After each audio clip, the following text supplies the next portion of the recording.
Robots and erotic asphyxiation. What's the connection? It all started when I thought to myself, robot seems like the kind of word that would be an acronym. Like scuba, or the base of base jumping. What would robot stand for? Ridiculously overpriced bundles of technology. Routinely outdoes bumbling organic thinkers. Actually, it comes from a Czech word meaning unpaid labor and was coined about a century ago for a science fiction play. A robot is a mindless menial worker. A drudge.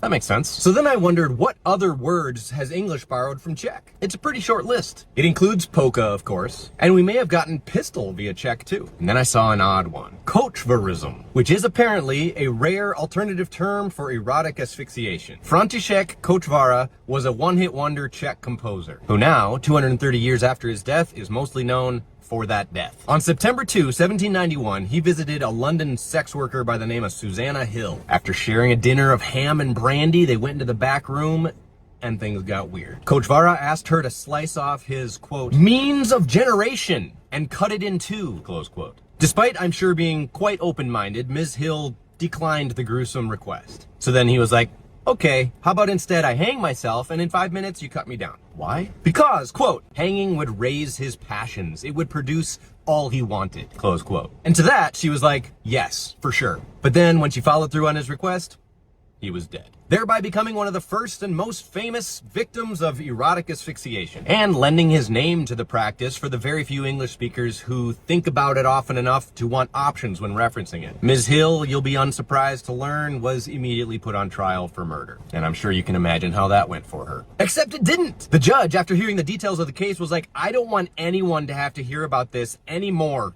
ever. And since it had all been the victim's idea, his request, and the death was accidental, he let her go. Then he tried to have the court records destroyed, but instead they were secretly published so we can read about them to this day, which I spent my morning doing. You're welcome. Thanks for watching. Come along for more if you feel like it.